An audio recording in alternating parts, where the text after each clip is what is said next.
Indonesia merupakan salah satu negara di dunia yang tidak terafiliasi dengan gerakan militer tertentu atau yang disebut non-blok. Non-blok merupakan organisasi internasional yang terdiri atas 100 negara. Negara tersebut tak memiliki ikatan dengan negara lain untuk tujuan politik. Tujuan dari organisasi tersebut adalah untuk menjamin kemerdekaan, kedaulatan, dan keamanan. Pemerintah Indonesia sampai saat ini menegaskan bahwa posisinya sebagai negara yang netral alias tidak berpihak pada kedaulatan siapapun. Namun, tahukah kalian jika seandainya suatu saat Indonesia diserang oleh negara lain, ternyata ada beberapa negara yang siap menjadi sekutu tanah air untuk melawan penjajah. Nah, berikut ulasan selengkapnya yang dilansir dari berbagai sumber. 1. Palestina. Indonesia dikenal sebagai salah satu negara yang pertama kali mengakui kemerdekaan Palestina dalam sidang PBB tahun 2018. Sejak awal, Indonesia sudah memperlihatkan kepedulian besar terhadap perjuangan Palestina. Indonesia juga berdiri dalam solidaritas melawan Israel dan pendukung mereka di Liga Arab. Meski beberapa anggota Liga Arab lain memperlihatkan keinginan normalisasi dengan Israel, tapi Indonesia memilih untuk menolak proposal normalisasi yang diajukan oleh Amerika Serikat. Saat ini hubungan diplomatik antara Indonesia dan Palestina juga semakin menguat. Pada akhirnya, pantas jika Palestina dinilai sebagai salah satu sekutu Indonesia. 2. Arab Saudi. Arab Saudi mencatat sekitar 10,3% dari PDB mereka dari sektor perjalanan dan pariwisata pada tahun 2019, yang mana Indonesia menjadi pengunjung terbesar keempat dengan kontribusi sebesar 8% dari total pengunjung global. Hubungan bilateral antara Indonesia dan Arab Saudi didasarkan pada ikatan hubungan Islam. Indonesia juga menjadi salah satu anggota dalam Liga Arab dan Organisasi Kerjasama Islam, sehingga memberikan peluang untuk membangun agenda bersama, terutama dalam hal geopolitik.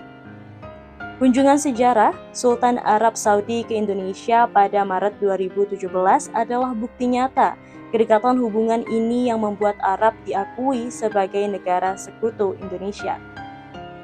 3. Cina. Sejak kebangkitan ekonomi Cina, Indonesia sudah menjadi salah satu negara yang paling menarik bagi investasi Cina. Presiden Joko Widodo aktif dalam forum inisiatif One Belt One Road atau OBOR Cina sejak masa jabatannya pada tahun 2017. Cina juga menjadi mitra dagang terbesar Indonesia dengan total perdagangan mencapai 72,89 miliar US dollar. Cina juga menjadi investor terbesar kedua di Indonesia dengan investasi mencapai 4,7 miliar US dollar melewati kontribusi Jepang. Meski merek ponsel Cina seperti Oppo dan Xiaomi mendominasi pasar Indonesia dengan pangsa pasar 45%, melewati Samsung dari Korea Selatan, hubungan antara Indonesia dengan Cina mencakup lebih dari itu. 4. Rusia.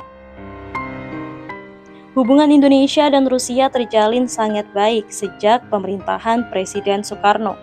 Indonesia bahkan sering diberikan bantuan senjata perang oleh Rusia. Masyarakat Rusia bahkan sangat mengenal Bung Karno dan kerap menyambut kedatangannya dengan sukacita. Melihat keakraban kedua negara tersebut, sepertinya membiarkan Indonesia menderita adalah hal yang tidak bisa dilakukan oleh Rusia. Sehingga sudah pasti, negara ini akan membantu kita jika diserang oleh negara-negara lain. 5. Jepang. Apabila di masa depan Indonesia diserang oleh negara lain, maka Jepang akan menjadi salah satu negara yang siap mengirim pasukannya untuk membantu Indonesia.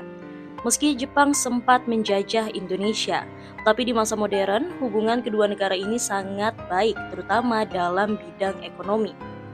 Tokoh sentral yang mempererat hubungan kedua negara ini adalah Presiden Susilo Bambang Yudhoyono. Selain itu, Kedutaan Besar Jepang di Indonesia juga mengkonfirmasi bahwa SBY adalah inisiator dari Forum Kerjasama Investasi yang dikenal dengan sebutan IJPA atau Perjanjian Kemitraan Ekonomi Indonesia dengan Jepang. 6. Korea Selatan. Saat ini, kerjasama antara Indonesia dengan Korea Selatan telah berkembang secara luas, terutama di sektor industri. Apalagi, Korea Selatan juga menjadi penanam modal asing terbesar ketiga di Indonesia, sehingga sudah pasti akan siap membantu Indonesia jika di masa depan akan ada negara yang menyerang. 7. Singapura. Singapura telah menandatangani persahabatan diplomatik yang lama dengan Indonesia setelah kunjungan terakhir Presiden Singapura, Halimah Yacob, dengan Presiden Indonesia saat ini Joko Widodo di Bogor pada Februari 2020 lalu, sehingga kedua negara ini bisa disebut sebagai negara sekutu Indonesia. Ikatan antara Singapura dan Indonesia juga ditandai dengan kerjasama ekonomi bilateral yang kuat. Singapura adalah mitra dagang terbesar ketiga Indonesia, 30,51 miliar US dollar, dan investor terbesar di Indonesia, 6,5 miliar US dollar. Selain itu, Indonesia juga menjadi pengunjung terbesar kedua ke Singapura setelah China.